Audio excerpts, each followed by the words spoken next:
Good evening, and if you're just tuning in, you are listening live to the Rock. I can't even talk this evening. Broadcasting to you live out of New Orleans, Louisiana. I'm your host, Lorilei Potvin, a Canadian clairvoyant medium, crystal Reiki energy healer, Akashic Records practitioner, spiritual teacher and mentor, and a registered nurse. And I want to say welcome to all of our returning viewers, as well as welcome to anybody that's new.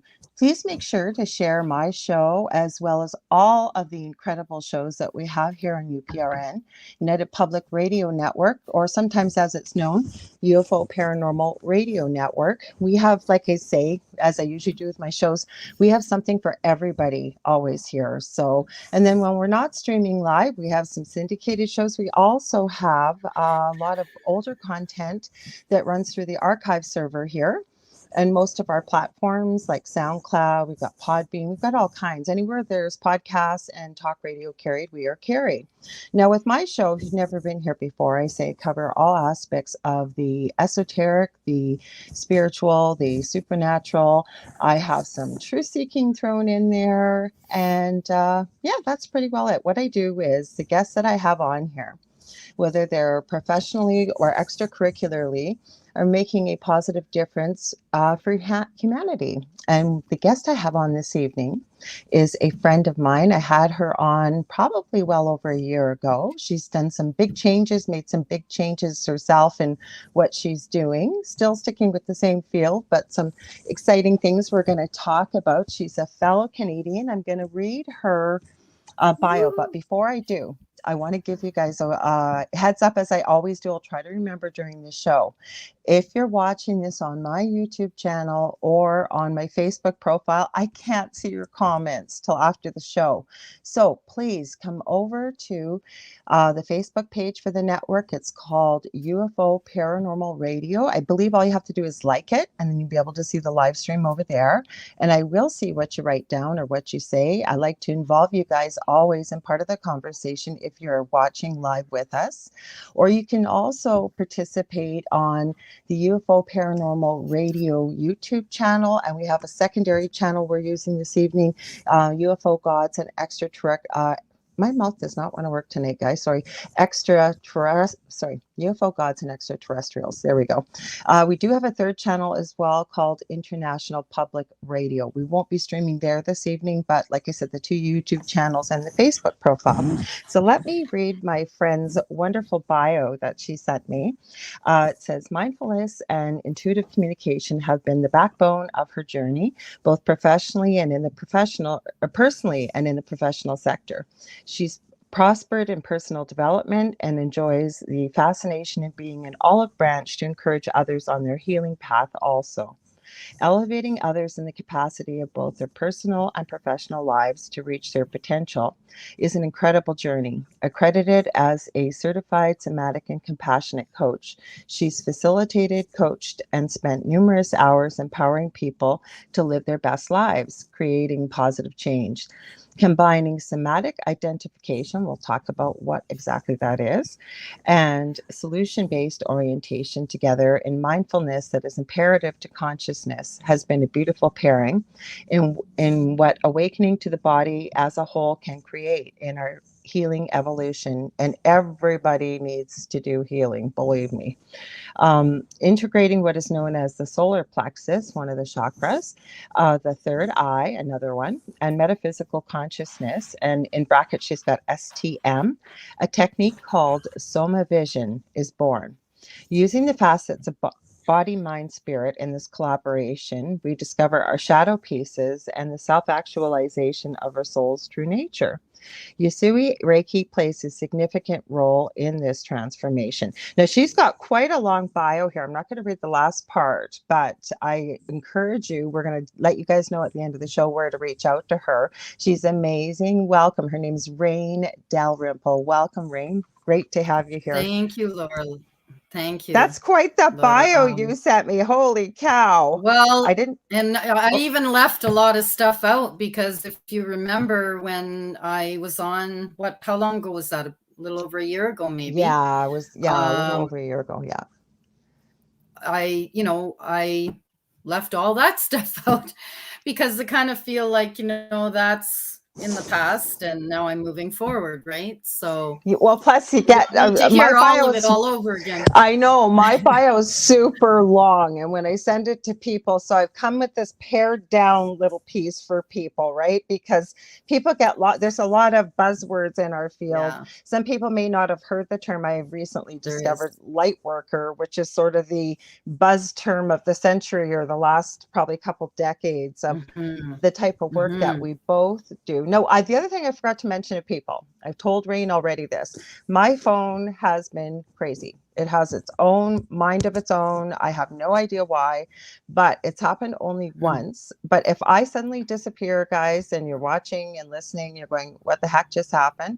My phone went into the spinning wheel of death. I just love iPhones for that. I have my laptop on my lap here. So I've already let Raine know she's just going to continue talking. If that does happen, I'll hop right on my computer, and I'm always prepared just in case. So, Raine, where do we start with all this? I guess, you know what? Well, I always start at the beginning. Oh, go ahead. Well, I kind of wanted to just say, if you see me like flinching, it's because there's like flies all over here. Oh, no. It's crazy. The last 2-3 weeks, they've just been like, whether I'm at home or at work, they're just everywhere. In the vehicle, like it's crazy. So if you just see me we flinching, have it's, one. And what we've that's had, what it is. I should mention, well, I usually do, my hubby, the Dell, he's got his own show, The Delicious Recipe, on Thursday nights. By the way, I'll give him a good plug because I'm going to be on there with him. We're having one of our favorite guests that we're doing a series with on the Da Vinci Code, Tom Riley. So you guys don't want to miss that, 7 p.m.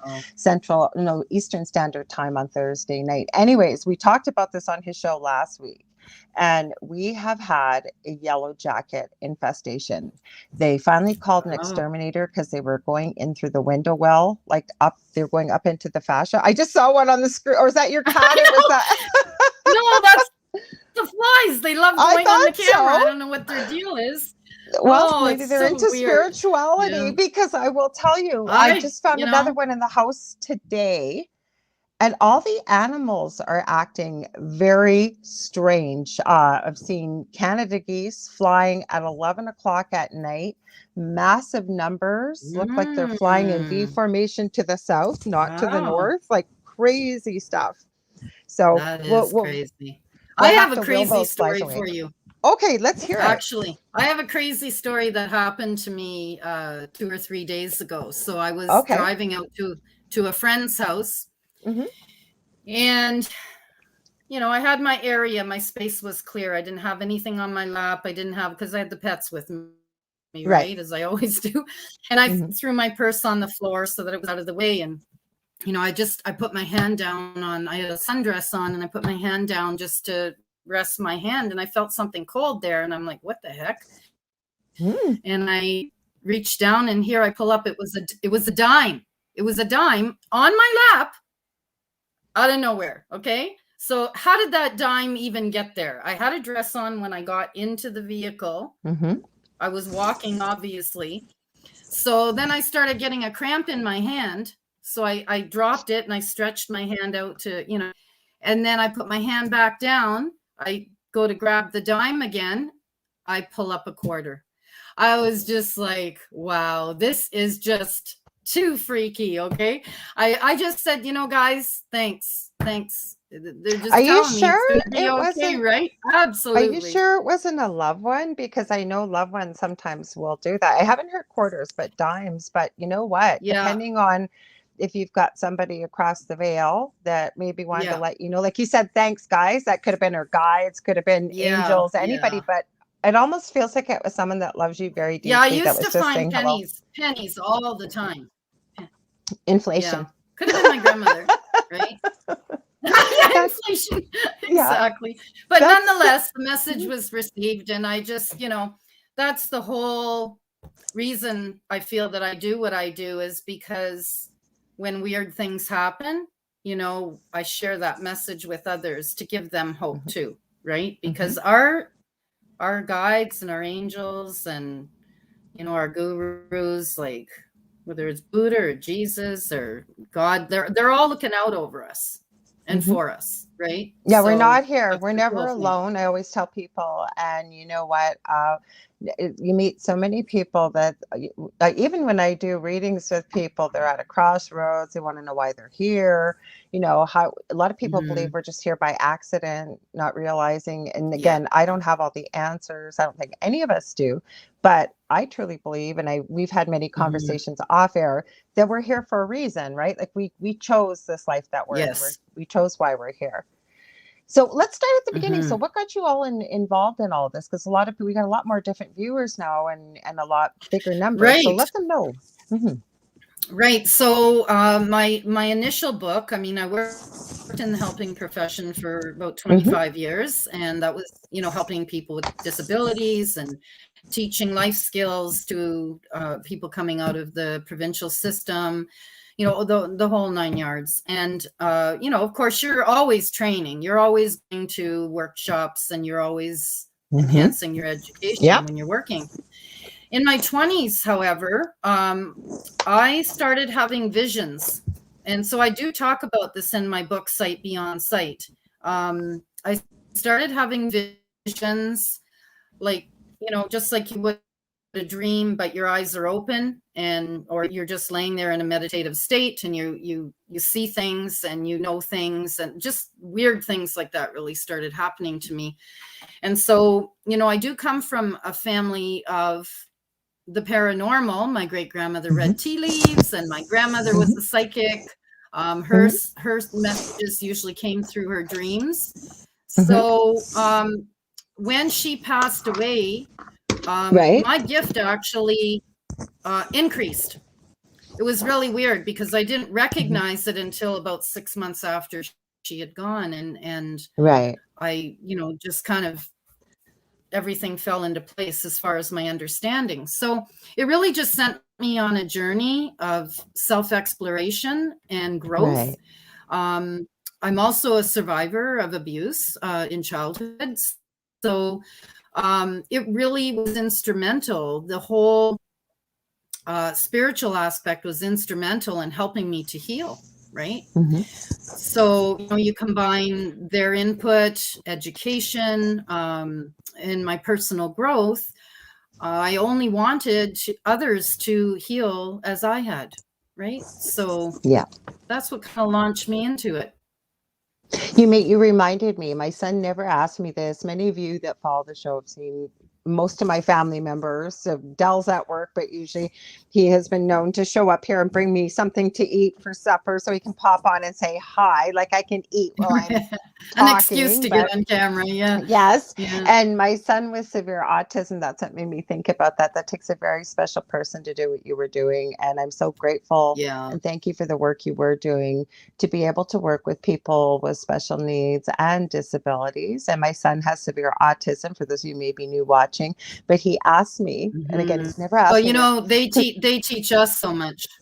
Absolutely. He's one of my biggest teachers. So is my eldest son, but him especially. But he asked me to say hello from Justin. So I told him I would say that he said hello. How sweet. I told him, I said, people know who you are, He goes, they do. And I said, yeah, because you popped in here a few times in the background. Or I said, I talk about you and your brother a lot on my show, so they know who you are. So anyways, I'm sorry, I didn't mean to interrupt, but I promised him I would say hello from Justin. Absolutely. Absolutely. And it's so true. I mean, they're gifts to us because we learn so much from them. It's an interrelational communication, right? I mean, you're sharing ideas with them, and they're sharing ideas with you. And both my children have, as most of us that are aware of our intuitive gifts, we recognize them usually pretty early in our own children. And my eldest is very intuitive. He's always spoken to animals, but I never tried to cure my youngest son, but he had a lot of difficulties. He wasn't verbal till he was almost 7 or toilet trained. He, had a lot of anxiety, a lot of really aggressive behavior, never out of the blue. But there was always a reason. But then again, I always say behavior never happens out of the blue. There's always a reason. So anyways, I had brought him for alternative health, healing, because we're talking about healing here, alternative healing things like, what was it? Quantum healing, I forget, I haven't got the right name, but I remember the lady that tried to do it with him, and he was about 3.5, 4, and she had tried for about half an hour, 40 minutes, and she came back to me. I was at the back of the room so as not to interrupt, and she said, I have never encountered another human being that is so powerful through their third eye as your son. She said, your son will not allow me to enter through his third eye. And then the one thing I found a little disappointing is she said, and he has the most incredible aura. I don't have the words to describe it. For those that may not be aware what an aura is, we have energy in our bodies all around us. I always describe it as, that might sound too woo-woo for people, but most people know what personal space is. Somebody you don't know well that steps into your personal space, most people will back up automatically because it just feels icky. That's your aura or energy field. So she explained this beautiful royal blue violet color. And what I was disappointed about it was, at the time, because I wasn't quite aware of my gifts that have always been there all life at that time, I said, well, what does that mean? And she said, I have no idea. Why mention it? Because she just saw it. Yeah. Yeah, she saw it. Yeah. Yeah. Sure. So this is, if you remember the Celestine prophecy, he talked about auras, and he talked about the plants having an aura around them. And if you wanted to practice seeing auras, that's what you would do. You would go out into the forest and you would just focus on this plant, and you would eventually see the aura. Another part to aura is that you feel aura, right? If you look at our pets, they always say, like, if you're not sure whether to have someone in your circle, just introduce them to your pets, and they'll tell you who's a safe person to be around or not, right? So we know that everything has life. Everything has life, right? And energy, right? Like, going to that scientific basis, everything is energy on this planet. And I always say, the laws of physics, energy can neither be created nor destroyed, but it can be transferred from one place to another.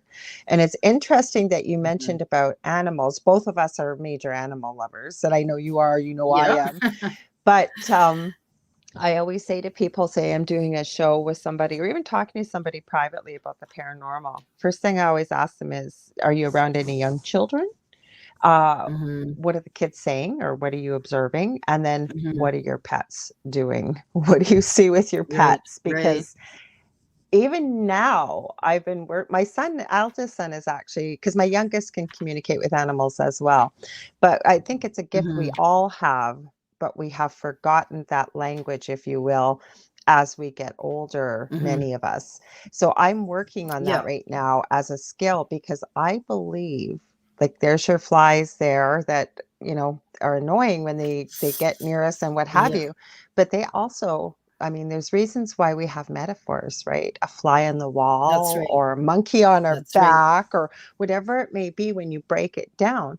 But animals see so much, especially animals that fly. They can get into places that we've never seen, or what. They're a great source of information, but I also don't just think the information. They can teach us, they can heal us. Some of them come in as guides. I refer to them as angels on earth, our domesticated pets especially. Right. Yeah. And deer, when you're driving, and I just about hit a deer the other day. Like, I was like, oh wow! And it was a good thing I didn't have my brights on, because I had my brights on, and I shut them off because there was a car coming, and then all of a sudden, there was this deer in front of me, like pretty much about 3/4 of the way across the vehicle, and had I seen that deer sooner, I probably would have panicked. So it was just the way that it happened was beautiful. But flies, I think I recall them, it's about like studiousness, and like the study of and creativity and business sense and all that stuff. So it's logical. if you think of it logically, that they're all buzzing around, because what are we doing? We're on here and we're talking about all kinds of good stuff, right? So well, you know what, though, with flies too, from this study, and I go with what resonates with me, like, you know, Dell and I joke about this, is, you know, you have, and I'm not, this isn't a show about making a debate about meat versus not meat, but my whole point is you get people that are vegetarian or vegan, and I don't care what people eat. If you're healthy and you're happy, that's all that, and nourished, that's what matters, right? Right. But when there's judgment with it, yet it's getting proven in science, we're seeing this. Never mind that with the plant world, for example, they're sentient. They react to positivity versus negativity. There's a woman, and I wish I could figure out how she did it. She didn't have an audio background, but she went into a field of sunflowers, and she was able to put somehow some type of microphone on one of the sunflowers, and they were singing. It picked it up. And I'm getting goosebumps how you picked it up. So you've got plants, or like mushrooms apparently are like a hive mind, all connected. The trees, I mean, grounding, you can look that up. It's not a hippy dippy thing. There's truth to it.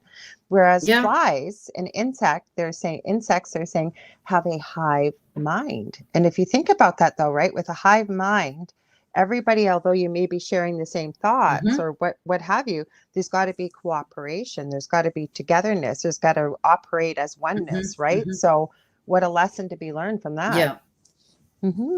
Well, speaking of the microphone on the sunflowers, I know they had done a study a few years ago, just studying like fruits and vegetables and that sort of thing. And they had somehow recorded lettuce being cut, and it actually cried, like they could hear like break my heart on this some kind of a microphone. So I mean, you know, we can be vegetarian, but like according to this study, they were saying that, you know, basically I think the point was to show people scientifically that everything has life. Yes, everything. Yeah, and that makes sense. Absolutely. Now you've got a new book out. I had it in front of me. You know what? You go ahead and tell them the title, because otherwise I'd bend down and grab the computer again. But it's a collection of stories. It's called Holistic Oracle. Thank you. I knew it was something oracle. I don't want to miss the wrong word. And don't get me wrong, I am not minimizing the word holistic, because I think that is one of the most important words when we're looking at healing, because really I love the trilogy of healing with, you know, uniting mind, body, spirit. And most people that may not be used to the word of healing in the aspect we're going to be talking about is we're trying to pull apart, you know, a lot of those parts of ourselves, say from childhood, or some of the things that we've experienced more difficult in life, and help process it and basically release it, because that's part of the healing journey. I know there's much more to it, but go ahead, tell them all about it, about your book, and you know what got you started with this, your coaching, but everything. Yeah, I'm not sure what got me started on it. I guess it was, if I were to pinpoint what I was feeling at the time, it was, you know, we've been through a lot in the last few years. You know, the last 3 years of the shifting that's going on globally. We know we've had change happen for decades and hundreds of years.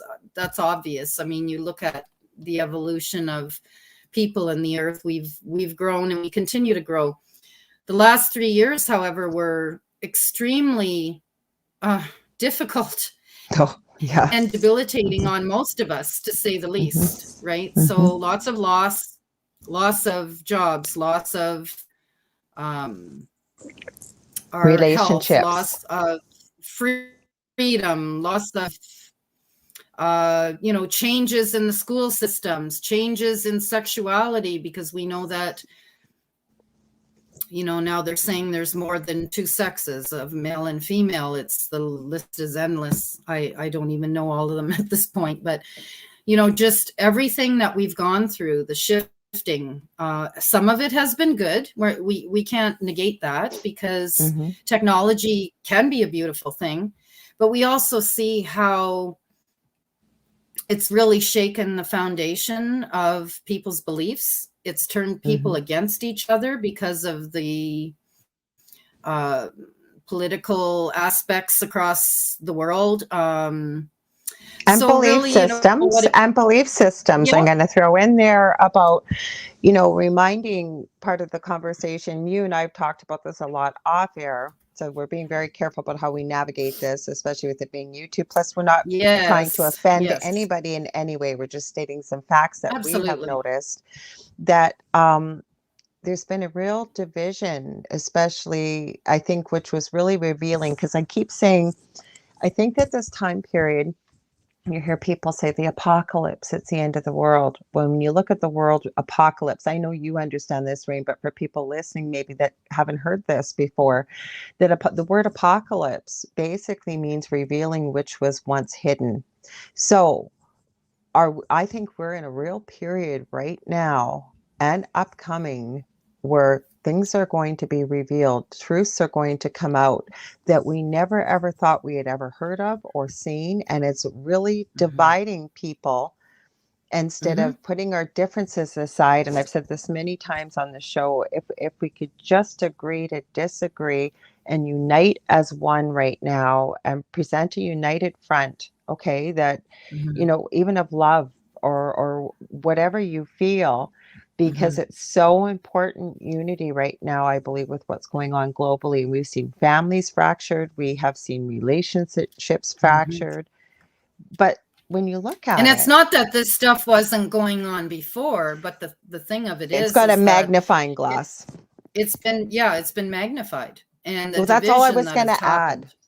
That's all I was going to add, Raine, was that what I was looking at it's so easy to see things from the outside looking in, but a lot of relationships that's, for example, maybe that have ended, and I can't begin to tell you just personally how many I have seen. This really put a magnifying glass on things that maybe potentially would have happened when you had more time to spend together, or maybe you were engaged and you were planning on getting married.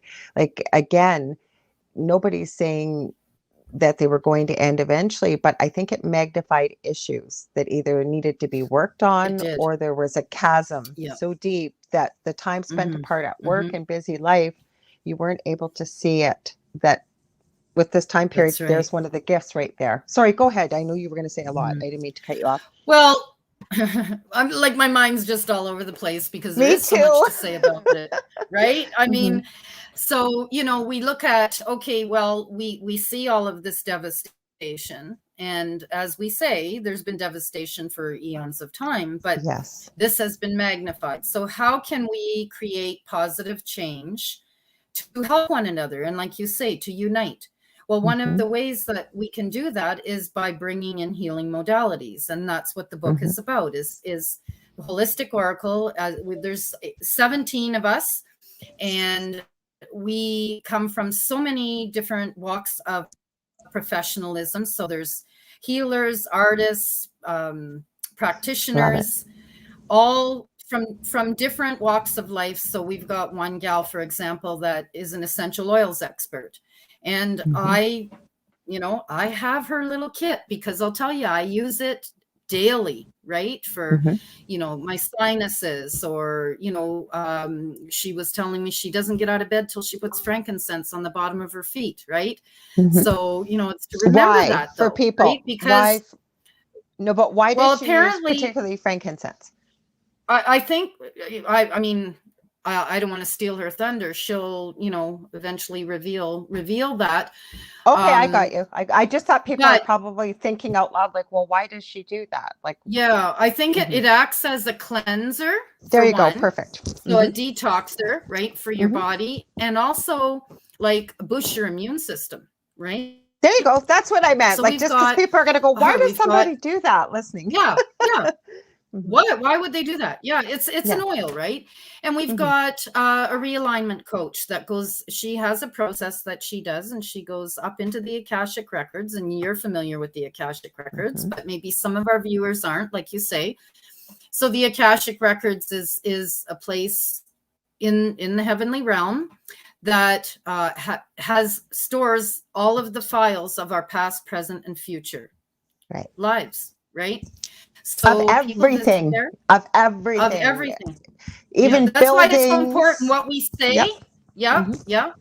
That's why it's so important that what we say, we be careful of what we say. When we're talking bad about people, or we're gossiping, or we're judging people, even in our thoughts, that's all laid out. It's all laid out there. So then when we go before our maker, when we cross over to the other side, we will need our judgment team there that reminds us not only of the bad things, but of the good things, right? So it's really important that we hold integrity, and we hold honesty and love, love one another. This is what I think this last 3 years has really shown us. I don't know how many times I've been in situations where I've had to bite my tongue now, because I just go, don't even go there, right? Don't even go there, right? Because it's not worth it to be dragged into the trauma piece, right? So we're learning something out of all of this. We have to look at, the things that we're learning that are positive. Oh, she just seems persistent in being on film today. No, she can come on. That's fine. Everybody loves to see pets. Yeah, and I always say to people, this is Nova. What's her name? Noma? It's Noma? Nova. And she sits, okay. Nova. Okay. Yeah, and she sits under the light, and she'll just blink her eyes, and I call her Nova Star, because and then she just blinks her eyes, because you're calling her Nova Star. So she's really But do you find, I find this happens all the time. What was I doing? I forget. It was recently, and it was something, I don't know if I was making a video or what it was, and I was shocked that the animals were there. And then I realized I wasn't, because every time I do a reading, anytime there's healing work, anytime there's anything, my they're there. Animals are just drawn, drawn in, right? Because they can feel the energy. So that's probably why your cat Nova is here. She's beautiful. Because what I was going to say, think about it. Well, think about it. When you're watching a podcast, right? Because I had a lovely lady on a couple of weeks ago, and she's actually going to be on it, I think, in 2 or 3 weeks again. We're going to talk about signs and symbols and stuff. And she does astrology, and she had a little dog, and she was so worried. She said, my husband's coming home. I've got the dog out because she might bark. I said, let her in. And she didn't. But I said, let her in, because I said, think about when you watch podcasts. I love when you realize they're just everyday, regular people. Their animals want to be a part of it. Or, like I said, my son Justin will pop in, because it shows other people that you're just regular, everyday people, that real life people. You feel like you've got something that you want to say, and grateful for the people that tune in or may hear it. But it gives, I think, other people encouragement that, hey, you can do this too. Right? That's true. Yeah. And we're entering a different realm of understanding, because we are working from home sometimes now, right? Some are working from home full time, but we definitely are working from home more often now, and we don't know what's going to happen in the future. So it's really important for us to, like you say, be ourselves, be our natural person, and just allow, the events to unfold as they do, right? I mean, if we were in real life, that'd be happening. We'd be sitting in a meeting, and doors would be opening, and there's one of our flies again. So they want to be part. So let's see, who else do we have? We've got an intuitive recalibrator. So okay, Kelly, so what happens with that? What is somebody that has that title? What do they do? Well, so for example, we know intuition. We know what intuition is. It's that gut feeling, right? It's that, I myself do readings as well. And, I use the angel cards, and I do, I can just grab it from the sky if, someone wants to, You're very know a few intuitive. things. Yeah. So we incorporate that in the work that we do. So that's what, she brings to the table as far as the intuitive piece. And then the recalibrator she's got a few different, she's got a few different modalities that she's trained in, and she's been in the field for quite a long time. And so she helps people to take what's going on in their life. And, you know, when you calibrate something, you create change, right? You roll it forward. Think of an engine or like something moving forward, a wheel. So she combines those two pieces to help you change your life, right? Oh, I like it. Recreate who you want to be, right?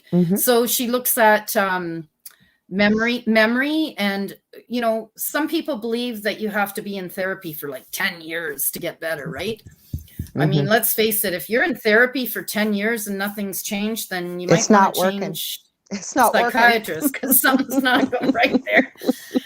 And you know, myself, like I believe I'm the kind of person, like, I need to understand something. I'm sure you've heard of bars. So Reiki, there's a few of us that have our Reiki certification. So, well, I'm a Reiki is an energy. I'm Crystal Reiki. I'm a crystal Reiki master. Yeah. Yeah. And so, you know, you use the crystals.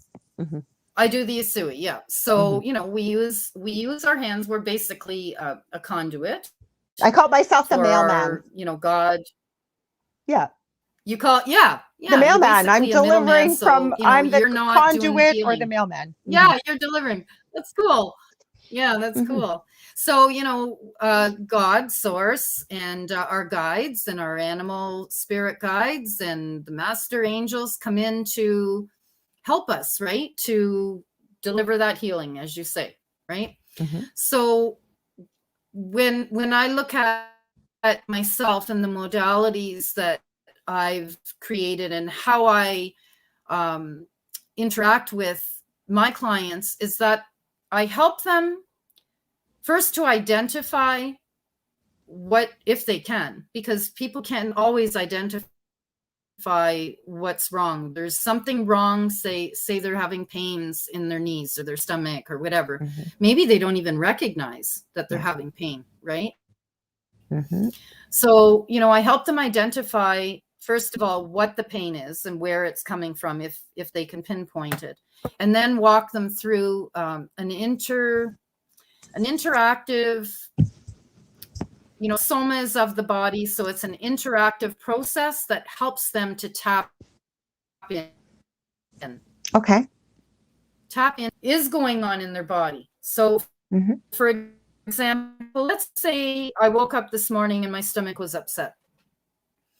And, you know, I don't know why, because I was sleeping all night. So I might want to tap in to understand what's going on in my body. And to do that, I first focus on going to the solar plexus, which you're familiar with the chakras, of course.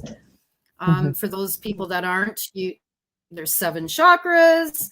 The major ones, anyway. We know there's all kinds of other chakras in the system, as well as outside of the spirit body. But for healing's sake, we stick to the 7 chakras.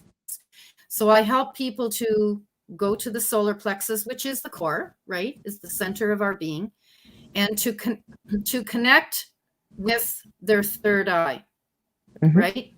So you've got your root chakra, your sacral chakra, then your solar plexus, which is where we start. And then so what we do is we do some deep breathing and some meditative stuff, and we connect the solar plexus chakra with the third eye. And then once we have that connection, then we bring in consciousness from the universal world, right?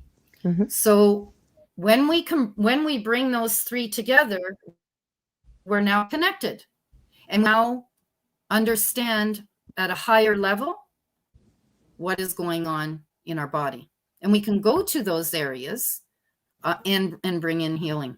So we want to bring in healing energy from, through consciousness from the universal world, and we want to heal that area, right? So there's a lot of ways it can look, but that's just a simplified simplified explanation of what we do. Because we know, of course, when the body starts to vibrate, that can branch out to all of our chakras, right? To the point where our entire body is elevated in energy, right? And connected and vibrating. It sounds like, I don't think I've heard quite that technique, but like I said, and that's with your Usui Reiki that you're doing this, that's how you're doing the process, or is there more no, to that's it? not no, that's not where I was trained. No.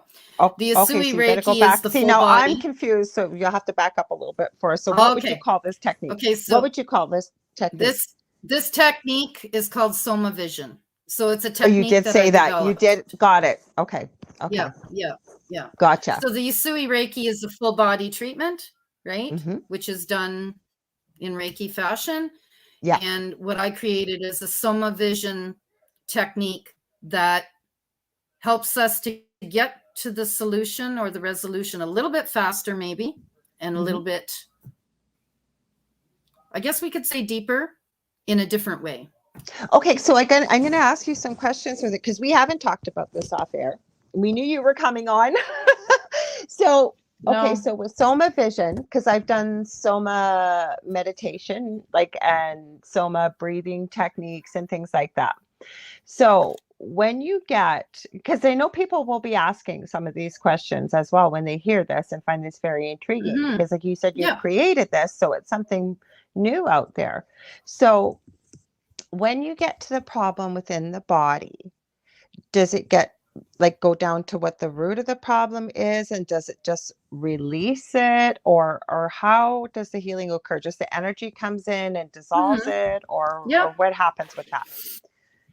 Well, I can give you an example. So let's say, because that's the best way we learn, right? Is by examples or by stories. So let's say that someone has had a hoarse voice for days, and they've been drinking all kinds of water and gargling, and it just doesn't seem to want to go away. And it's really annoying them. Yeah. So they might come into the session wanting to understand what this physical issue is. So it first presents as a physical issue, because otherwise we wouldn't recognize it there. Just so like what pain, we would do is we would, it's just like a pain site, right? So you just take someone to this place of discomfort or frustration, and they will look at that. So they will actually, in this meditative state, ask that area what it's feeling. They may also see colors. They may see different shapes. They may get a feeling. So let's say, for example, that this person that comes forward while they're in the session says, "Oh, well, I remember getting scolded at work 3 days ago, or 4 days ago." And it really unnerved me, but I felt like I couldn't say anything because I didn't want to risk losing my job. So now, do you see how it can start to make sense? Absolutely. Because the throat chakra is our voice, right? How, our ability to speak our truth. So that person may have been constricted from being able to speak their truth because, like you said earlier, of their belief system. They believed that if they spoke up, they might lose their job. And so they kept quiet. So they pushed that down, which then created an inability for them to speak without this hoarseness, right? I got you. So then we look at that, and once they recognize that, and they know the reason, connect it, and they know the reason, then we can now bring some energy work in, and we can do a Reiki fashion type of energy healing. Right? No, I like that. Yeah, because it can look a little different, but I don't think it looks different. That's where I was going with this. Is we all have different Mm-hmm, gifts mm-hmm. and different abilities and things that we do. And I love what you're doing. Like you said, you've created this. And I always believe, and I know we've talked about this off air too, that we, the people that are meant to work with us will work with us. And I hope eventually, you'll be able to maybe train more people in this technique, because I love it, because Eventually, yeah. we are Yeah. capable of speaking to our own bodies, but the problem is slowing down our minds and everything else to be able Yes. to listen and hear Yeah. that voice, because we should be able to ask our bodies exactly what you just said. Like, I knew right away, as soon as you said the work thing, I knew what it was, because I do that kind of work as well. I use Mm-hmm. colors, and I use Ina Segal's Secret Language of Your Body quite a bit.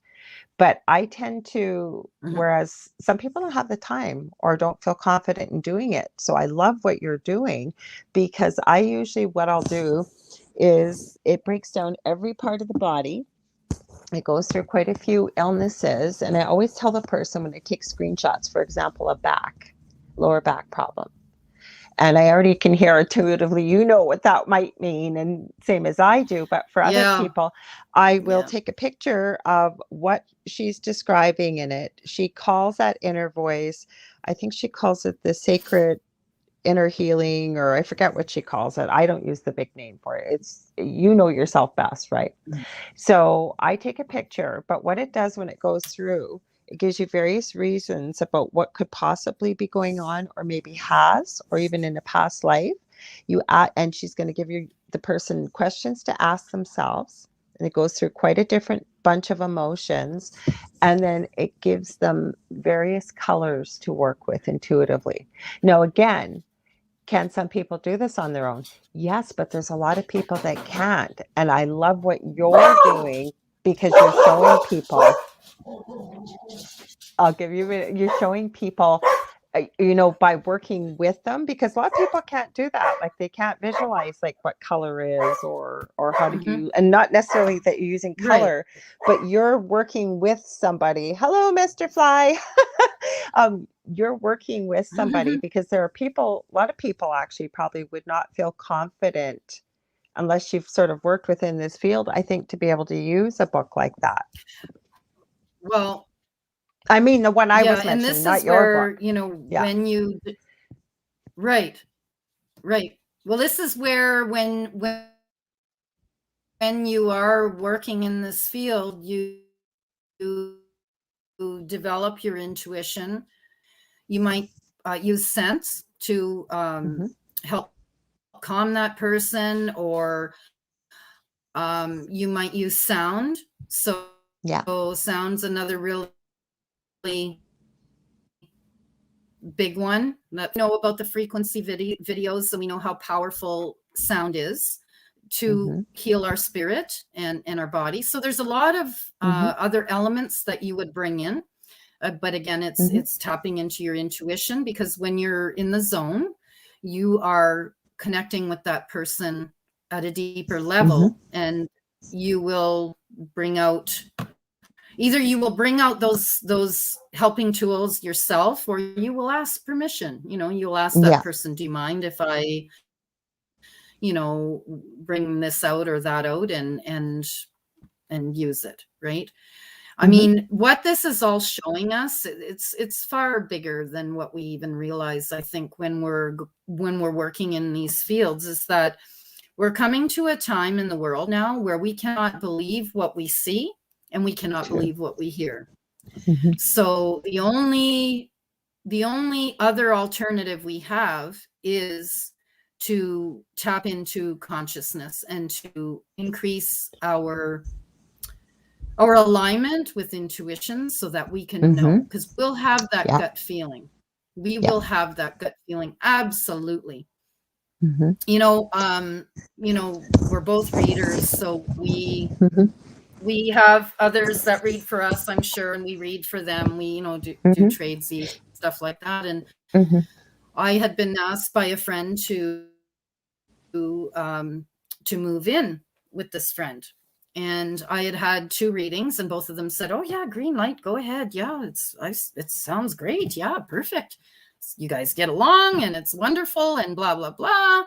And I went out and spent a couple of days with this friend, and today is Monday. So yesterday morning, before I go into work, this friend decided to quit their job, and the job was dependent on staying on the premises.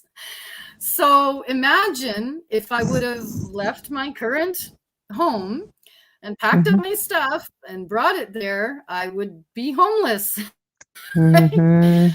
So, you have to, there was something nagging at me that was just not allowing me to move forward, to pack everything up and move the bed and move the table. And, so it's really, really super important that we stay connected and stay tapped in and grow our intuition so that we can, that can navigate us.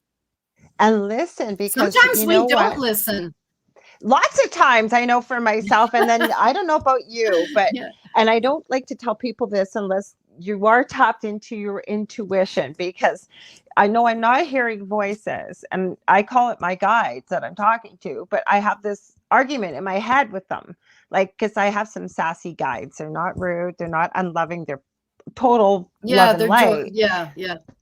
But I have some with, but I have that kind of personality, right? I'm not always sarcastic, but I have a little bit of a sarcasm and smart ass mouth at times, and I'll be saying hell no, and they're like, no, really, like, you need to hear what I'm saying. Like, I'm making the suggestion that maybe there's a reason why all these roadblocks are showing up. You may want to blah, blah, blah. And over the years, when I haven't heeded that wonderful advice, has a lightning bolt flashed down from heaven and struck me down? No, but I get to see the repercussions of why I didn't listen to, whether you want to call it that inner knowing, that gut feeling, whatever it may be. And again, it's almost, in a way, I know for myself, and I'm just going to put it out there, FOMO, right? Fear of missing out. Well, what if I don't, though? Like, this sounds really great. I want to do this. And that's why I always say to people when we first start the conversation, that we're never alone when we come into this lifetime. And the older I get, the more I realize that our creator, source, God, whatever you want to call him in your belief system, even if you don't believe in a higher power, they send us so many tools and accompaniment. We're never alone. Like, I never understood astrology very well. I had this lady on a couple of weeks ago. She explained it so succinctly. And when I started to realize what she had explained, because I never understood what it meant to be in this house and that house and this blah, blah, blah, blah, blah, right? I had the gist of it. She explained it so simplistically and easily that I went, holy crap, that's a roadmap. Or Akashic records, or like the people that are reaching out to you and I and all the other people out there doing this. And we all have these abilities. And again, I wanted to point something out. I'm so glad you shared that story, Raine, because you know what? You went to 2 other people, and I've been involved in a situation like this very recently about somebody moving. And I'd gotten a reading from somebody. They had asked to do tradesies, as you said, both intuitive. And she didn't really need a reading, but they were looking for a new place to move to. And the person had said, oh God, no, don't move. No, not time till the spring. And this wasn't by choice. Like, they do need to find a place. And they had asked myself, and I even pulled out my angel board, which can be very succinct. Even with the angel board, it had said no. Okay. But Spirit had never let them down. They're very, very intuitive, like never. So it came to the end of it. And what I just added, with whether regardless of board or not, if Spirit's never let you down, set a guideline for the absolute cutoff, that if nothing else shows up, then you are meant to go where you are meant to go. End of story. That's what ended up happening. And it was meant to be that way. My whole point is, you went to 2 people because, and we're not saying that intuitive readers aren't right. That's not what I'm trying to say here. They can offer a lot of good insight and answers that sometimes we can't see when the mirror is too close to our face, or we're on the inside and they're the outside. But at the end of the day, nobody knows you, anybody hearing this, better than you yourself, your higher self, whether you want to call it your super consciousness, whatever you do, it has all the answers. We just have to be quiet enough to sit and listen. The thing is, we all have free will, and so they may not be able to see because that person will make a decision, not myself, but that other person will make a decision that will affect us. And this is why, with palm reading, one hand is our will and what we do with it, and the other hand is God's will and everyone else that affects our lives and plays a role in our lives. And you'll notice often that hand, which is the left hand, is busier with the lines are pretty much the same, but that hand will be busier than the right hand, because we can be such stubborn creatures, and that's not saying it in a bad way. We just are focused, and we just, we make a decision. We want to do what we want to do, but there are other events and circumstances that come in to alter that, right? So you're right. It's not that those readers are incorrect. No, not it's at all. That there are other mitigating factors that influence the outcome. And so it's just like anything, you make a decision to turn left on a road instead of right, and then you get smucked by another car.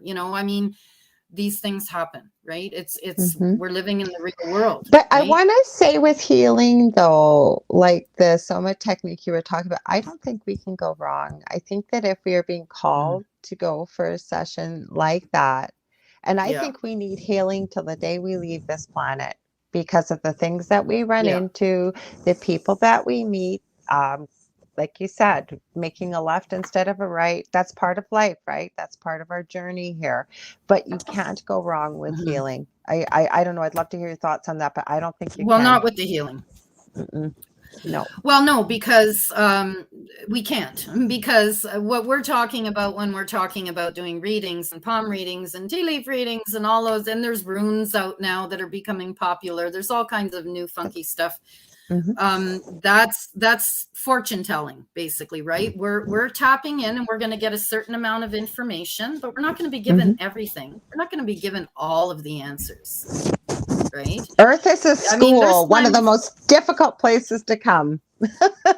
Yeah, there's times, when I do a reading and someone will ask me a question, and if I can't see the answer that they want me to see, I will just flat out tell them, look, I'm not seeing anything. I can't tell you right now. They're not giving it to me, because they can't infringe on our self-will, our free will, our guides. They cannot do that. So if they give us all the information all the time, we're not going to, because even as readers and as people that are intuitive, we have to go through certain experiences as well, right? So and I agree. Being empathic is not always an easy road, and empathic is yet another degree. We've got another gal, Cheryl is a psychic medium. I've been friends with her for 8 years now. Well, she's coming on next week. I haven't emailed her. I'm going to email her, but I know you've been talking to her. That's right. She's coming on next week. You guys don't want to miss her. Yeah, she's just amazing. She's a wealth of knowledge about her empathic life and what it means to be an empath and all the things that she's gone through. Knowing that you were an empath since you were 3 years old, that's crazy challenges in that alone, right? And my gifts didn't start coming to me until, although I did have an out-of-body experience when I was 5. Wow. My gifts didn't. Yeah, that's when I think that they sort of planted the gift, the gift of compassion and the gift of intuition. But I didn't end up actually accessing it till, like I said, in my 20s. I probably did use it when I was a teenager to keep myself safe. I don't know, but I didn't, recognize it at the time, right? So we all kind of kick in at different times, I think. And but yeah, Cheryl's just, as far as giftings and being an empath, it's because it's not an easy road. People judge you. they want to know all the answers and they want your help, but they want to judge you at the same time at times. And you just have to learn to get a thick skin, as my grandmother used to say. And like a duck out of water, just let it roll off your shoulders, because you have to be true to who you are. And if you're helping people, that's what you should be doing. Well, I always tell people before a reading, I don't do future readings. And I give the analogy, and I'm going to give Michelle Pratt a shout out in just a minute from Australia. She left a great comment I want to read. I know you're getting ready for work. I'm glad you're tuning in, Michelle. So glad to have you here. But what I was going to say is I always tell people that I don't do future readings, and I explain it like this, that almost kind of what you were saying a little bit earlier, that every morning you get up, you do the exact same thing, you jump in your car, you turn right, you go the exact same route to work. I give you an answer that maybe I see or I feel, because there are many different answers out there because we have free will. Then you get into timelines and dimensions, and that's a whole different show. But the next morning, you get up late, your alarm doesn't go off, you finally get out the door, you're late, you go to start your car, it doesn't start, so you have to take the bus, you go a completely different way. So if I do get something that comes through in the future, I tell people as I see it in this moment. Nothing is guaranteed in stone, because it all depends on the person themselves. And sometimes I don't need oracle cards. I know you don't either, Raine, but sometimes it's nice to have it so that people know, like they can see you shuffle your deck or however you do it, pull it out, and the card almost always either really it just jumps out. But it complements what you're saying from spirit or what have you. So it's almost like a double thing for people. Yeah. And I will say with empath, well,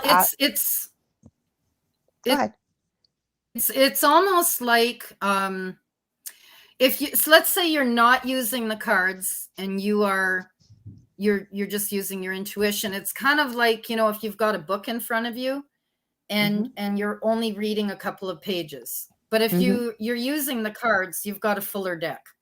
And so your knowledge is going to be expanded to a degree, because the cards are going to tell you a few little things that you didn't necessarily pick up on independently. I like to use them when I'm doing a quick reading, but I was going to say and add to that, it's not that I don't use tools. Like I said, I used the angel board recently, which has 12 different spokes with 12 different answers governed by a bunch of different main archangels, and dice are involved, and you ask really the question. You can pick 4 different spokes. It's large. I have a video on my YouTube channel showing how I use it. I don't use it all the time, but if we want something very specific about when it's going to happen, and there's usually most of the main things like money, family, move, yes or no. I don't know how there could be 12 different options, but there is for yes or no. So it's things like that, right? So they have their place. Yeah. Because I used to use my cards always as, I had somebody, one of my mentors, tell me I used it as a security blanket and I didn't need them.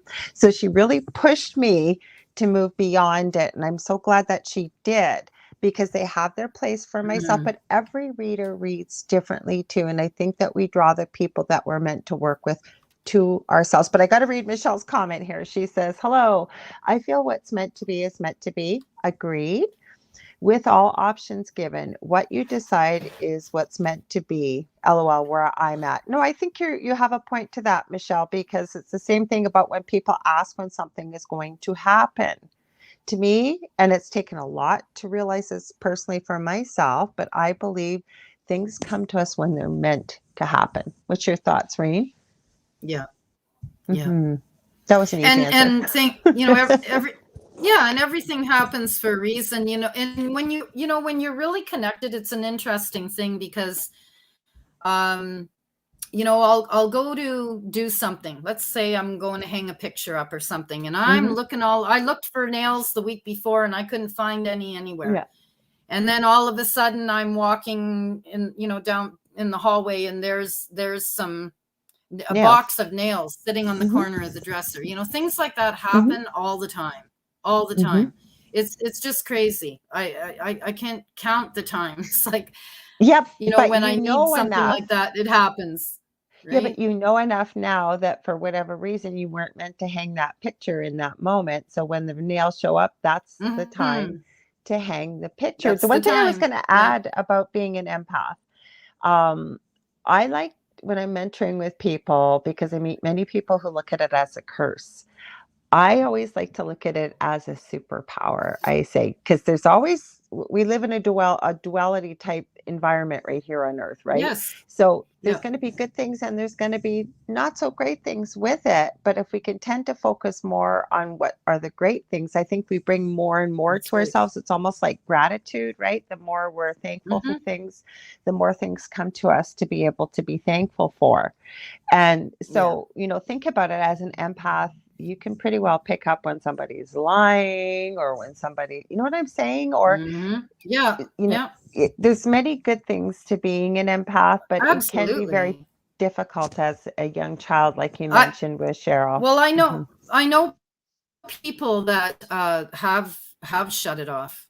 That you'll My son be in a has. conversation with them and they'll say, well, Mm-hmm. I used to do this and I used to do that, and I used to, I actually used to find missing people and whatever their their thing was that they did, and they just shut it off because they became overwhelmed, and it can be overwhelming, but there are also ways to shut it off temporarily. There's ways to block your energy. There's ways to distract yourself. Like when I'm at work, I may be doing the readings and the Reiki and that, when I'm there, but then when I come home, that's my time, right? So that's my time to hang out with my fur babies and what?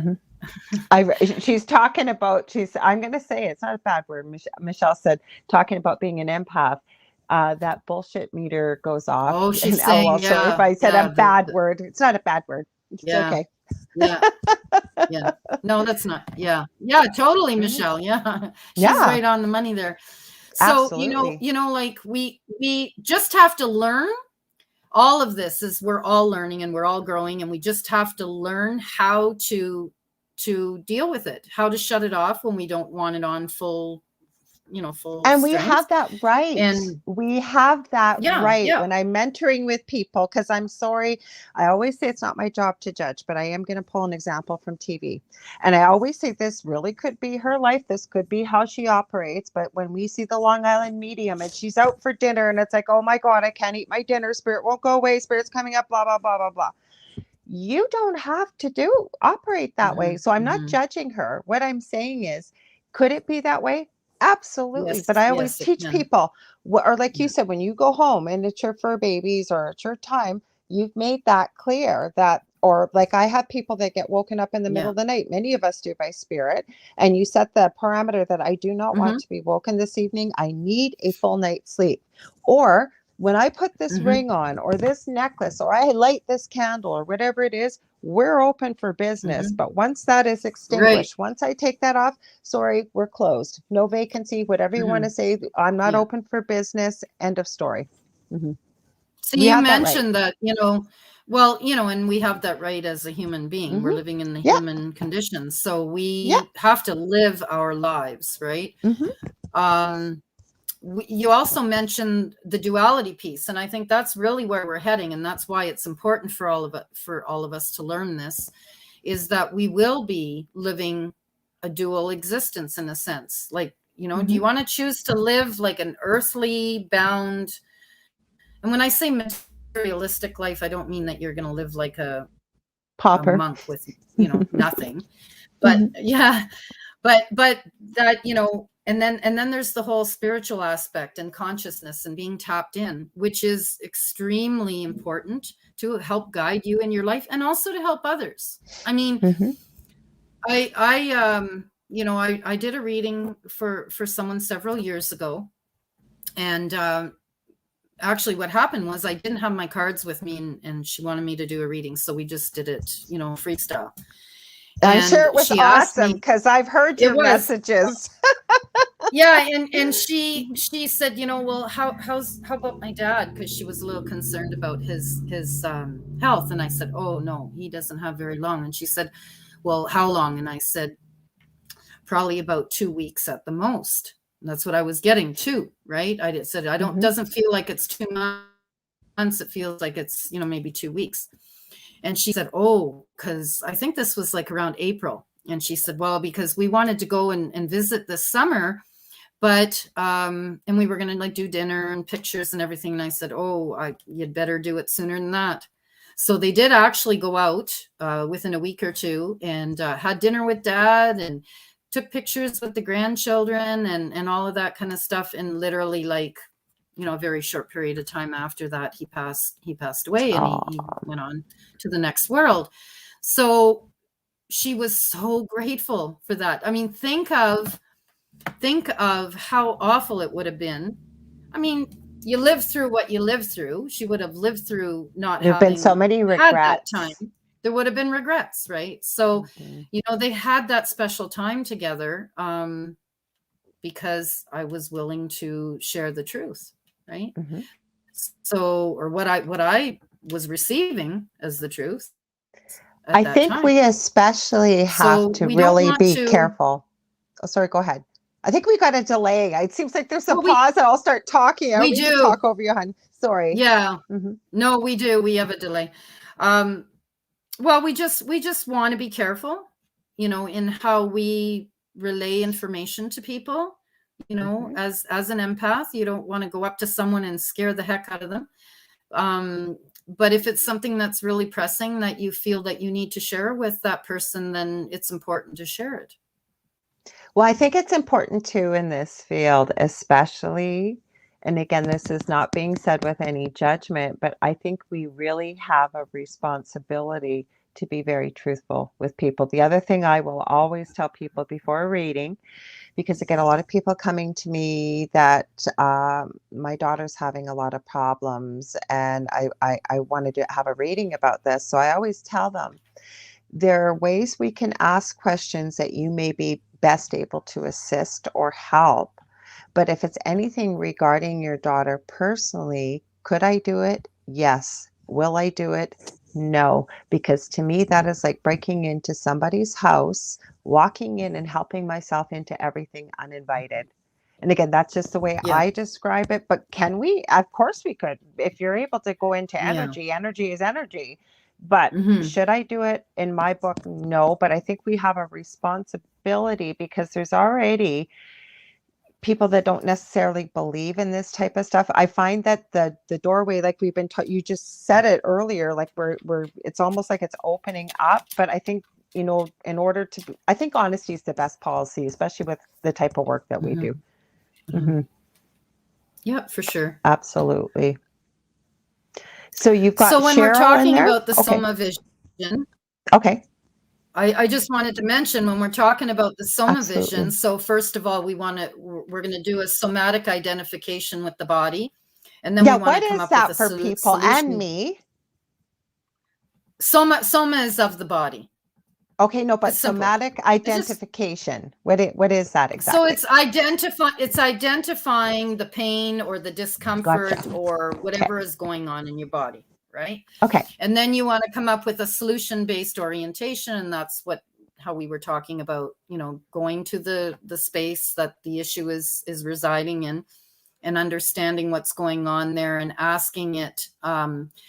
Many years ago, I did a course called Transformational Energy, whereby you talk to the body parts, right? So, if you had a headache, for example, you would go in and you would literally talk to the mind and ask it why, or if your heart is aching, you would go to the heart and you would ask it why it's aching. And then you take notice of the color of it, of the shape of it, of the, is it, do you sense an odor with it and all that kind of stuff, right? And then you want to bring in that mindful consciousness with spirit, right? Like you say, the superpower, you want to bring in the big guns. Yeah. Because, we are super powerful beings, and we do have the ability to stand in our power and stand in who we are. And it's important that we do that, because when we do that, we're healing ourselves, and we're connecting with the identity of who we truly are. Because think of it, our whole lives, we're told what we can and cannot do our whole life. And lots of times what we aren't. Children, our parents are and telling what us we're not, or what we're not capable of. Yeah. Yeah. The school system, at the church, at the grocery store, at, then it's teachers and bosses. And I mean, the list is endless. We live on the earth, and there are rules that we follow on the earth. It's earth rules. It's the rules in consciousness are much different, right? Like you say, you can talk to your guides and you can ask them for guidance. They're not going to, it's not the same as the 3D earth. They're not going to tell you. They're not going to tell you what to do. And they're not able to give you all the answers. If they're able to, sometimes they'll say, I can't answer that for you. Or, you know what I mean? Or they'll, at this time. I've heard that. Yeah. But you can also pay attention. Like, I think what we forget, and this is another one of my messages, teaching humanity that we are so much more powerful, like you said, than we've ever been thought or taught to believe or even entertain the thought of. And, so they lead us by, like you said, let's go back to your about should I move example. And there was a lot of roadblocks, right? And something just didn't sit right. We have the ability, it was a all feeling of us, to feel that. we have the ability, in my gut. All of us. We all have that. I didn't know what the answer was. I didn't have the words. Sometimes we get the words, sometimes we get the pictures, but it was a feeling. And when it happened, I went, "Yep, there it is." Right? Yeah. Right. Just like when you have a dream or you have deja vu, you'll go throughout your day, and then something will happen.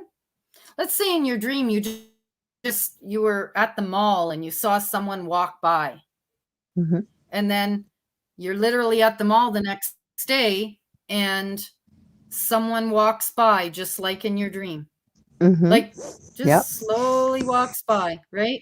And you go, there it is, right? It's just them showing us.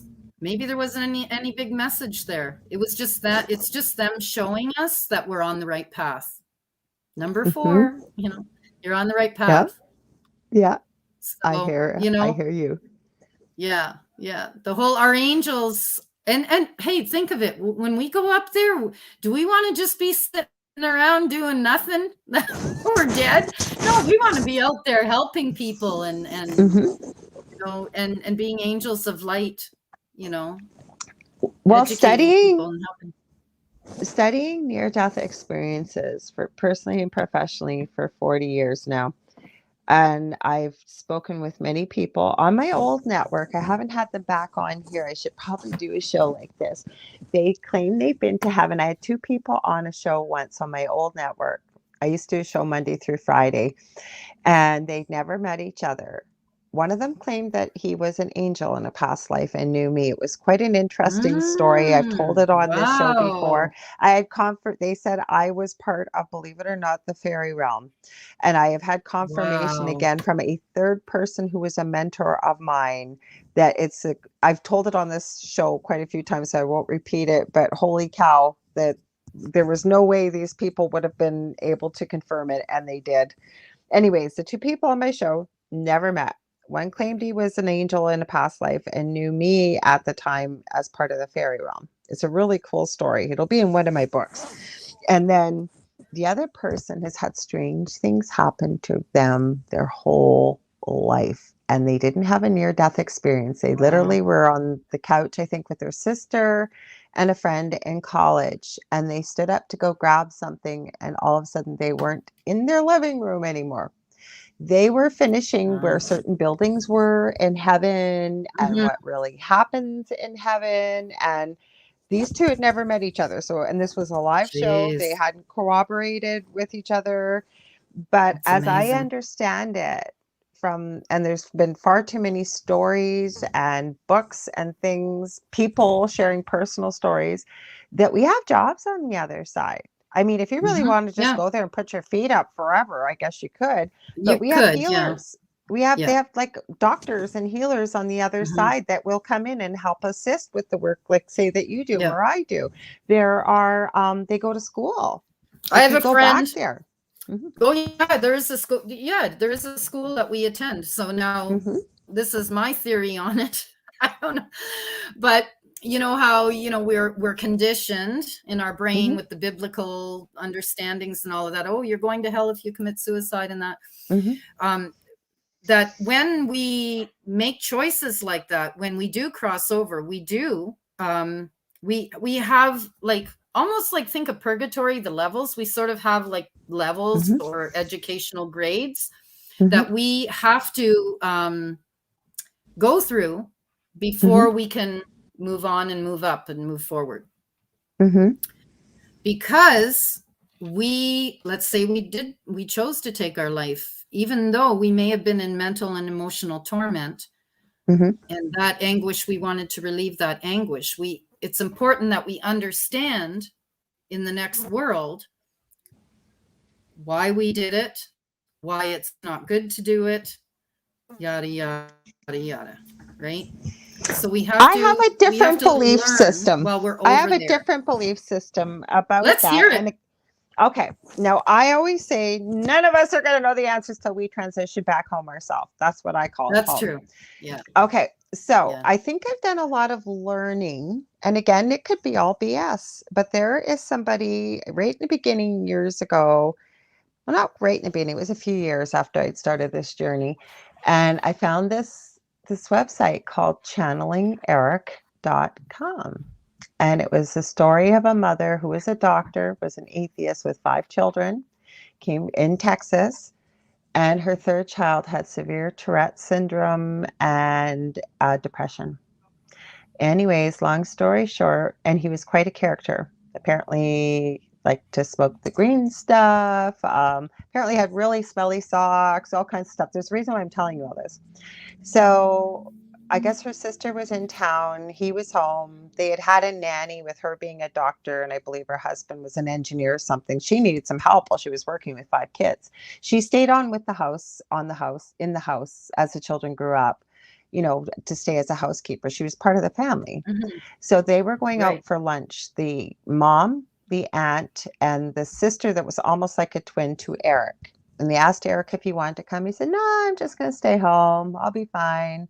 Well, apparently not 5 minutes down the road, mom gets a call. Her name is Elisa, that the housekeeper heard a gunshot. She was screaming. And mom said, you got to go up and see what's going on. And she was driving home, and the housekeeper started to scream. And mom describes all this, okay? What happened. It was horrific. It would be anybody's nightmare, but especially a parent. They don't believe in the afterlife. They don't believe in God. All of a sudden, things start happening. And her parents were surgeons. They lived over in Europe somewhere. And her father was a very staunch person, not a jokester in any way, shape, or form. And she got a phone call from her father, but a week after Eric passed, and he said, I think I'm going crazy. And she said, why? He said, Eric just showed up, appeared to me as a little boy, like a 4-year-old at 4 years of age, sat on my lap, kissed me on the cheek, and said, I love you, Papa. The whole family started experiencing this, smelling the green stuff, like when he would smoke it, the distinctive odor of the stinky socks. They were seeing him, all kinds of stuff. So mom, Elisa, starts thinking, what's going on here? So she starts doing research. She still has a channel. She has a podcast, but she connects with Eric on the other side through various mediums. And I really do believe they are connecting with Eric on the other side. Eric has shown up at my house. I know he has, because you smell that green stuff, and nobody is smelling it, or nobody is smoking it. He's quite a jokester. He does a lot of stuff. But the cool part about it is, and she's gotten into some interesting healing modalities over the years. She just started a new endeavor. I forget what it's called. But they've interviewed Eric about many, many, many things that happen on this planet. There's been interviews that she has received a lot of flack about, including apparently interviewing potentially Jesus, what have you. But the reason why I know Elisa, she had actually asked me at one time if I wanted to be a guest medium, and I just didn't feel drawn to do it at the time. But my whole point is, she's never, in the beginning, I don't know about now, she's never accepted a penny. She paid for this all out of her own pocket. to put this out there. And I do know the first medium that she connected with, Jamie Butler. She now has her own channel and own business, but that lady was pretty dead on about a lot of stuff. So I encourage you to take a look at it, because as I understand it, in studying near-death experiences, I believe we build in exit points in our lives, including, because some of us have some pretty difficult lives that we create for ourselves before we incarnate. And I think we have the choice, because then you get into things like walk-in souls.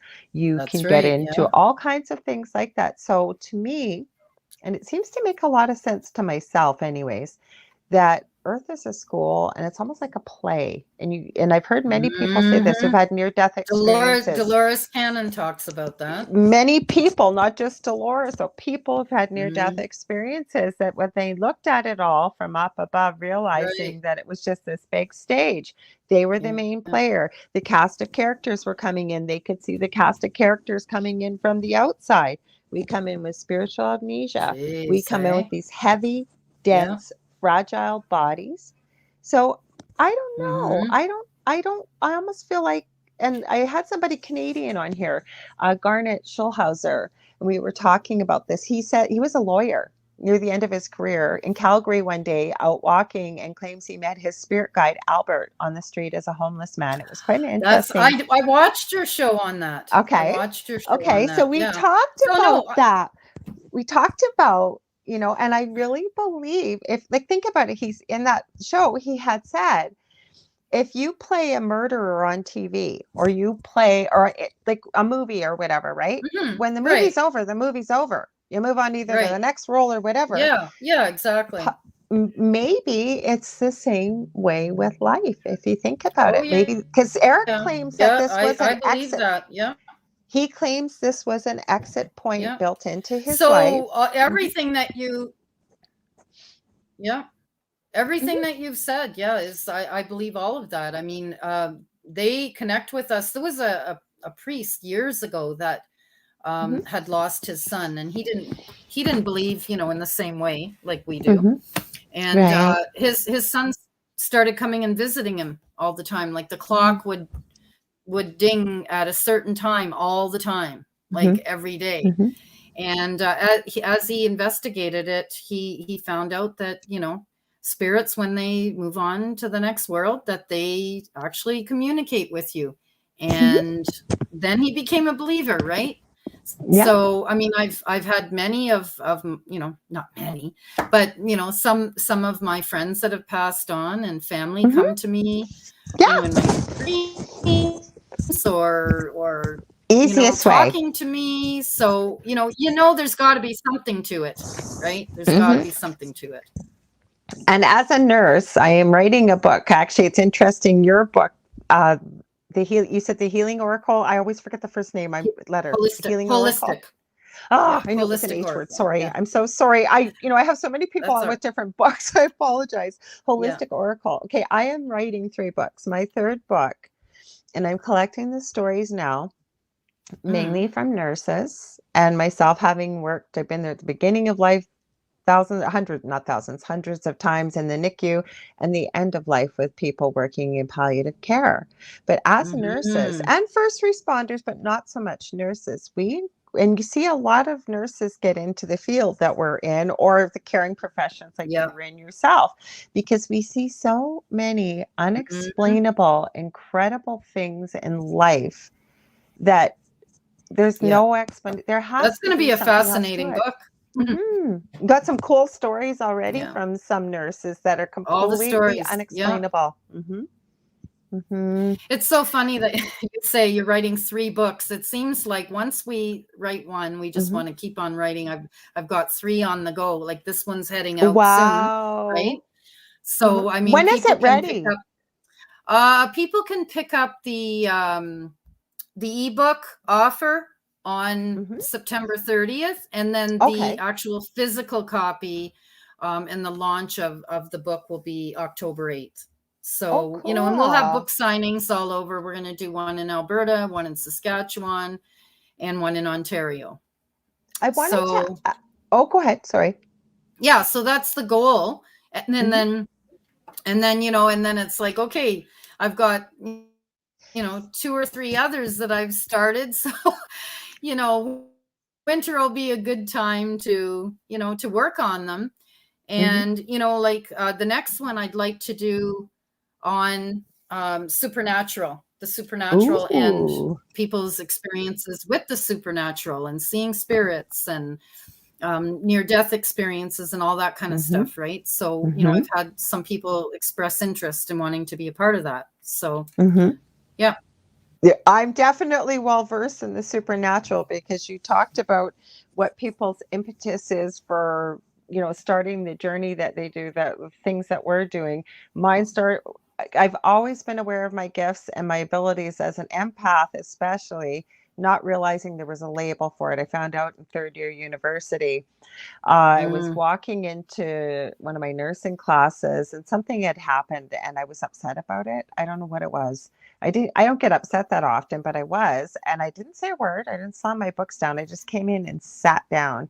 And I remember my professor, her name was Gwen.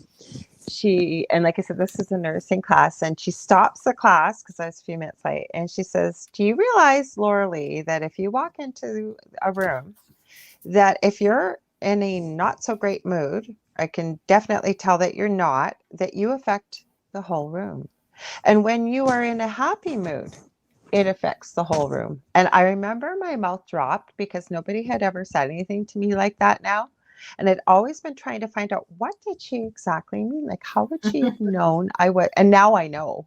Now I know exactly what she meant. Of course. Yes. It's kind of like my experience when I walked into psychology, one of the psychology classes in university. Yeah. And they were talking about, the instructor was talking about, like, there's things are a coincidence, like, things don't just happen. And I said, well, what about when, you're thinking about someone? Me, I courageously raised my hand. What about when you're thinking about someone and the phone rings and it's them? And he said, well, that's nonsense. That doesn't happen. And I just shrunk in my seat, right? And I'm like, what the heck? That kind of stuff happens all the time, right? And then afterwards, right, you go, okay, he was just totally blocked into the science of, the mind. We're able to do be telepathic. Yeah. I believe we were centuries ago. And I have a good friend I have on here quite a bit. I need to have him back on, Augie Nost. And he's on Broadcast Team Alpha. He does a podcast with Nori Love. It's fantastic. Make sure you guys check them out. They're on YouTube and wherever. But he gave people this exercise, and I'll repeat it in case you've never heard it. But what he said is, because he runs something called the Mastermind on Sundays and Wednesdays. Anybody can go. You just have to email broadcastteamalpha@gmail.com. And they focus, what he believes is, when two or more minds are focused on the same thing energetically, we can heal, we can create, we can do whatever we want to with that focused energy, right? So he was teaching people about telepathy on one of my shows. And he said, next time you're in line, doesn't matter if it's a grocery store, the store, movies, whatever. He told people, or suggested people, focus I'll put my hair up, right at the nape of people's neck, right here in front of you. And keep repeating in your mind as you're staring at that, because it'll help you focus, right? Turn around, turn around. Turn around, and just keep repeating it in your mind.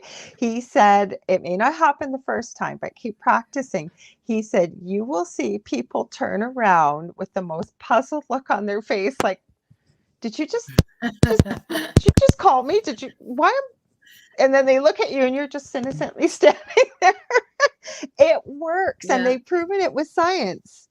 Because that's what I was going to ask you 2 questions about, Soma. One of them was, it'll probably take a longer answer. So I'll ask both of them, and you can choose what way you want to answer them.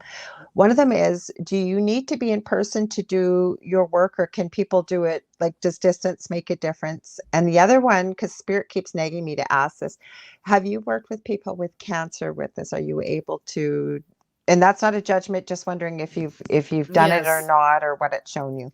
Yeah. So no, I haven't worked with anyone that has had cancer. Yeah, that would be a lot to unravel. What was the first question? Distance. Do you need to have right in, like, say, in front of you, or? No, I didn't think so. Yeah. No, okay. You can do it online. Yeah. Good. You can do it on the phone. You can do it online. Like, think of it. I mean, like, you were talking about your example with this guy in the grocery store, and when you think of it, let's say two people are in a heated argument, right? Yeah. Let's say maybe not even heated right away. So they're in an argument, and you can see the argument escalating, in one, and then the other, and then what ends up happening, right, is this like complete meltdown and freak out on both their parts, right? So that's an example of heated energy. And when if say you walked into the room, you're going to be impacted by them arguing, right? You're going to kind of maybe stop for a second and go, do I really want to walk into this room? Or afterwards, even, unless you know them, feel it. Yeah. Unless you know them really well and, you want to say something, that's fine. Then if you look at two people that are laughing and smiling and loving each other, how do you feel when you're around them, right? I mean, like, it's infectious. It's infectious. You're going to feel that energy on your body. You're going to feel it. You're going to feel it in your heart. You're going to like just even like they've done studies where they say, okay, well, frown, right? And if you walk around like that, pretty soon your mind starts thinking negative thoughts. But if you walk around smiling, and then it increases, the serotonin in your brain, obviously, and now you're happy, So there's something to this body thing that helps us.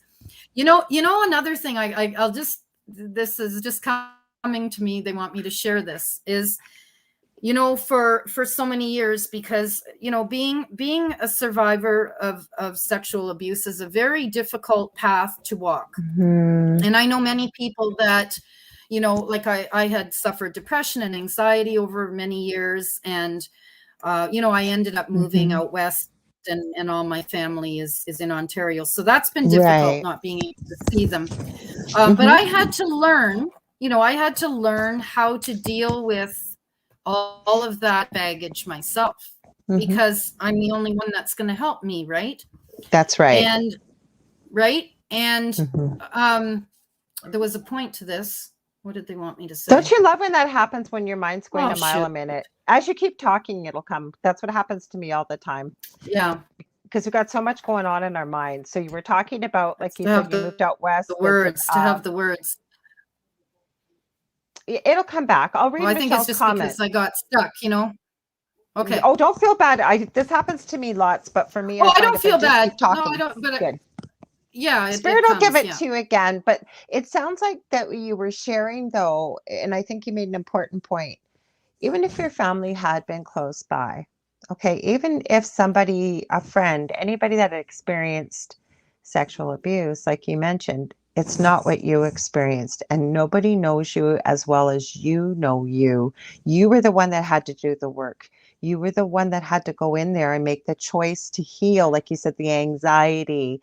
For a long time, many, many, many years, yes. Many different types of healing. So that's where I was going with it. Thank you. I knew it. Thank you for getting me back on track. So that's okay. It's all about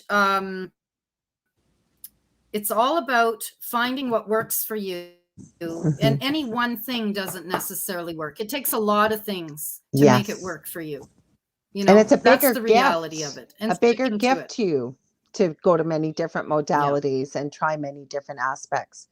Right. And there's still so many more. Like, I feel like, even in the field, you're so educated in all the things you do, and we all do what we can, but we're just scraping the bottom of the barrel. Absolutely. There's so much more for us to do. And as we learn and grow, we share with others, and we help others to heal, and we help others to expand. So, for example, in our company, we tap into art. It's a form of art therapy, but I love it. Art, creating art, creative art, creative writing, all of these things, music, you know. Absolutely.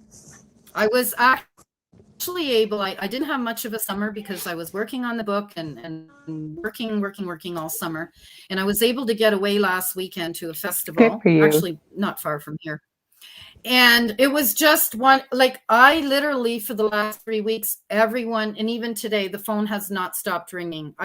Wow. Mercury retrograde for sure, right? Because it's like, you know, you have things to do. So of course, all of the energy is coming in to, you know, create chaos, right? And, but what I did was, I went on the Saturday night and just danced, like, seriously. Yay! For 6 hours. 6 hours straight. I love it. I wish I could have been there with you. Happy. And, you know, just met so many. It was just me. It was just me. It was just me hitting the table. And, you know, just made so many new friends and talked to, you know, some people that I already knew. And it just showed me, you know, even when we have had very little sleep or we're stressed out or whatever, when we connect with fun, how it elevates our vibration to the max, right? Absolutely. I was like floating for the whole week. Like, I just, and then we sat around the campfire. I saw your post. Played guitar and sang, and oh my God, it was just like, and everybody just kept saying, it was such an amazing weekend. Oh, that was so awesome, you know? Yeah. It was wonderful. Yeah. So we need I saw your post. I saw your post. It came up in my feed because I haven't been on social media a whole ton. And it came up and you could feel it and see. I was just beaming. Yeah. Yes, it was infectious. Like, just the energy from that picture. Exactly. I want to read Michelle's comment quickly. We only got a few minutes left. Doesn't this go by quick? Are you kidding me? I swear to God to you. Smokes, like, we got a whole bunch more to talk about. Well, you're just going to have to come back on. Michelle says, when I go somewhere and need a good parking spot, I'll add, she said, a good park. I repeat, let there be a nice, easy parking spot. Repeat. A friend thought I was crazy. Now she also does the same thing. I do it all the time. I usually just ask the angels. And when I get into the car, I always say, angels, please stay with me, protect me, as well as the cars around me. And because I trust that they're there. Like that. And or a parking spot, or like if I got to go to the doctor's or something, because I can't make an appointment and I have to see him once a month. And if I remember to do it, and I ask him, could I please get in quickly? I need to get this done for whatever reason. It works, people. Yeah. You know, and a lot of times, like, I was just talking to someone on the weekend. She said she does the same thing, but it's like you're chasing license plates, right? So you're driving and you're driving and you end up behind someone and it says 8888, right? And you're like, pay attention. Right? Pay attention, right? Because 8s are all about abundance, right? Yeah. So yeah, we, you know, our angels are with us, and they do drop cues and hints and dimes and quarters in your sundress when you're driving out of nowhere. Yeah, that's just crazy. No, seriously, they even had me puzzled. Okay, I was like, what the heck? I pulled the visor down. I'm like, no, I wouldn't put money up there. It would be in my wallet. Like, yeah, it was just crazy. You want to be beamed up? Michelle says, I keep asking for it. Beam me up, Scotty. And she put Star Trek. Girl, you don't have to say Star Trek. We'll know. Yeah. Well, so you know, where can people find you? Where can people? Like I said, we're almost out of time. Well, it's at this Somatic Visionary Studio. Contact at somaticvisionarystudio.com. So they can just catch me on the website there. The book will be uploaded probably the end of this week, and they can shoot me a message if they want to, you know, jump on and do a session with me of any kind. If they want to, you know, they want to deal with some trauma, or they just, you know, whatever. Maybe they want a reading, whatever their need is. Maybe they want to write a book, you know. Yeah. So I have about 3 or 4 spots open for the fall. For the self-publishing piece. So yeah, there's lots going on, and just, you know, stand strong, guys. Stand in your power and in your superpower, and be everything that you can be. That's right. And like I say, you can never go wrong with healing. That's why I specifically asked Raine if you had to be in front of her, and you don't. You can do this No, distance no. wise. It's just as effective. So make sure you guys do check her out. I'm going to have her back Yes. on. Like I said, I'm having Cheryl. I haven't messaged her. She knows about it. I know because Raine's let her know, but I need to message her. I'll be messaging her to confirm tomorrow. But she will be back on. She'll be on, not back on for the first time, next Monday, same time, same space. Remember, I had mentioned if you're just joining in, I will be joining the Dell this week on Thursday, 7 p.m. Central. Sorry, Eastern. I keep saying Central. Eastern. For an hour on the delicious recipe, we're going to have Tom Riley back on. We are going to be talking about the Da Vinci Code again, continuing our series. If you ever want to get a hold of me, get a hold of me on facebook.com/Angel Rock for anything, whether you got a show idea, maybe you've got a question. A lot of people reach out for, even lately, I've been seeing for some paranormal help, or you want to book a reading or a healing session, or you've got a show idea, anything like that, guest idea. And I've got 2 groups on Facebook, Paranormal University for all things paranormal, and the Angel Rocker Tribe for many of the things we talked about this evening and more. So I want to thank Raine again. Love her so much. I will have her definitely back on again very soon. Laura. And Thanks for having me. No, thank you for being here. It was my pleasure. Like I said, I'm going to have you back on again soon. Michelle, thanks for being here. Anybody else whose comments I wasn't able to see, or if you're listening on the replay, thank you so much. Please share this with everybody you know that you feel this may be helpful with. We've got something for everybody on United Public Radio Network. So please share our network and the shows that are on here. And until next Monday again, good morning, good afternoon, or good evening, wherever you may be. I send you all so much love and light. Take care. We'll see you next Monday. Bye.